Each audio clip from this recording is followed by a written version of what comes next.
গতকাল বেলডাঙ্গা রেজিনগরে শিলান্যাস হয়ে গেল বাবরি মসজিদের। তারই মধ্যে মুর্শিদাবাদের ডোমকলে ধরা পড়ল চাঞ্চল্যকর ছবি।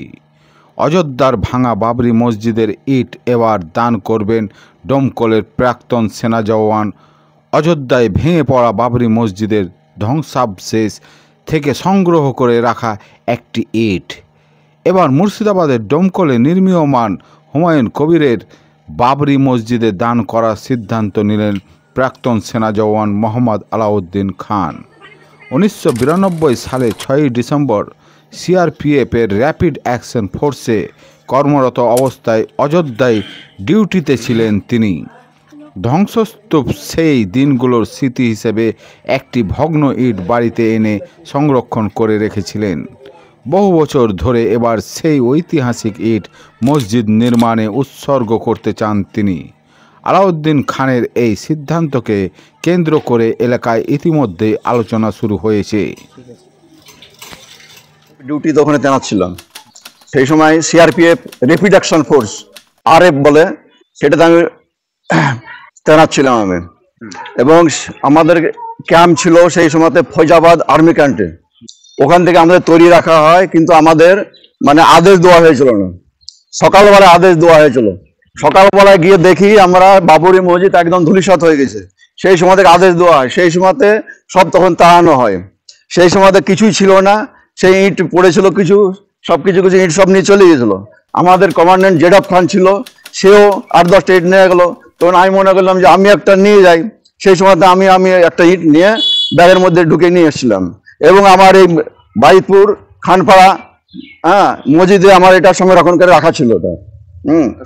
আর এখন যেহেতু আমাদের হুমায়ুন কবির বাবরি মসজিদ তৈরি করছে, সেই অনুযায়ী আমি তো মনে করলাম যে এটা যদি আমি দান করতে পারি সবচেয়ে পুণ্যের কাজ হবে। এই জন্য আমি হুমায়ুন কবির তথা বাবরি মসজিদের জন্য যে বেলডাঙ্গা হচ্ছে সেটা আমি মুক্ত হস্তে দান করতে চাই। এবং আমার পাড়া প্রতিবেশী যারা আছে সবাই আমরা এটাতে করতে চাই। যখন বাবরি মসজিদ ভাঙার কাজ করছিল ঠিক তখনই কি আপনারা ডিউটিতে ছিলেন নাকি তার পূর্ব থেকে? পূর্ব থেকে আমাদের ডিউটিতে তৈনাত রাখা হয়েছিল, আমাদের 1 মাস আগে থেকে। আপনাদের সামনে সব ঘটনা আমাদের সব জানতে পারছি। এই গম্বুজ ভাঙছে, এই 3টা গম্বুজ ভেঙে গেলো। আমাদের সবসময় তো ওয়ার্ল্ড সেটা সবকিছু জানতে পারছিলাম আমরা, তখন তো অত মোবাইল ছিল না। কি ঘটেছিল সেই দিন? কি ঘটেছিল আপনার চোখের সামনে? কি দেখেছিলেন? চোখের সামনে কি আমাদের কিছু আদেশ দেওয়া হয়নি। সকালবেলা যেটা আদেশ দেওয়া হলো, দেখা গেল যে একদম পুরো ধূলিসাৎ হয়ে গেছে।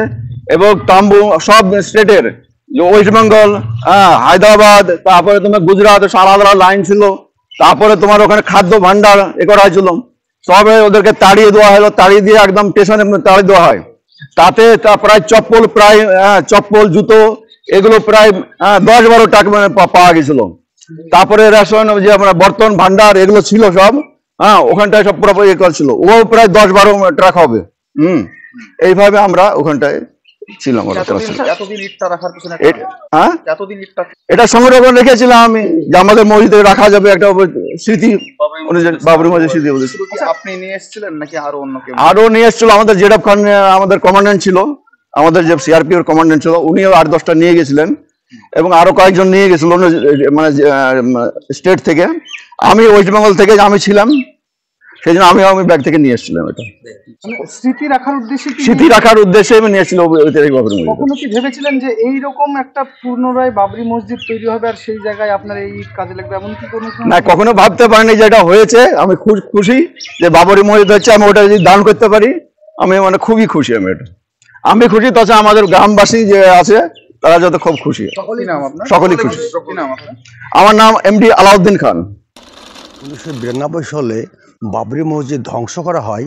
সেই সময় এই ছেলেটা আমাদের সম্পর্কে ভাগিনা হয়, ঠিক আছে। ও তখন সিআরপিএফের র্যাপিড অ্যাকশন ফোর্সের ওখানে কর্মরত অবস্থায় ছিলেন অযোধ্যায়, ঠিক আছে। তারপরে যখন ওখানে এটি থেমে গেল, তখন উনি এই ইট থানায় নিয়ে এসেছিল। তখন আমাদের ঘরটা টালির ঘর ছিল। ওই সামনে বললাম আমার একটা ইট নিয়ে এসেছি, বলে ঠিক আছে ভালো কাজ করেছিস, তুই ইটটা আমাদের মসজিদে সংগ্রহ করে দে, এটা আমাদের স্মৃতিস্বরূপ।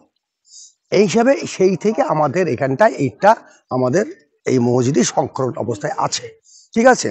এখন ছেলেপেলেরা শুনছি নাকি ওই মানে কালকে যে ছিলাম মানে বাবরি মসজিদ হুমায়ুন সাহেব মানে উদ্বোধন করলো, তার জন্য বহু তর্ক বিতর্ক বহু কিছুই ঘটলো। আমাদের এক শ্রেণীর মানুষ বলে হবে না, কে বলছে তার গদনকে দাগ কটিয়ে দেবো, কে বলছে অমক করবো তমক করবো, বিভিন্ন রকম হয়েছে। তো আমরা যেহেতু ভারতবর্ষে বাস করি, আমরা কাদের সঙ্গে আমাদের কোনো বিচ্ছেদ নাই, হিন্দু মুসলমান জৈন খ্রিস্টান সবাই একসঙ্গে আমরা মিলেমিশে থাকতে চাই। এটি হলো সবচেয়ে আমার বড় কথা, কোনো আমরা অশান্তি চাই না।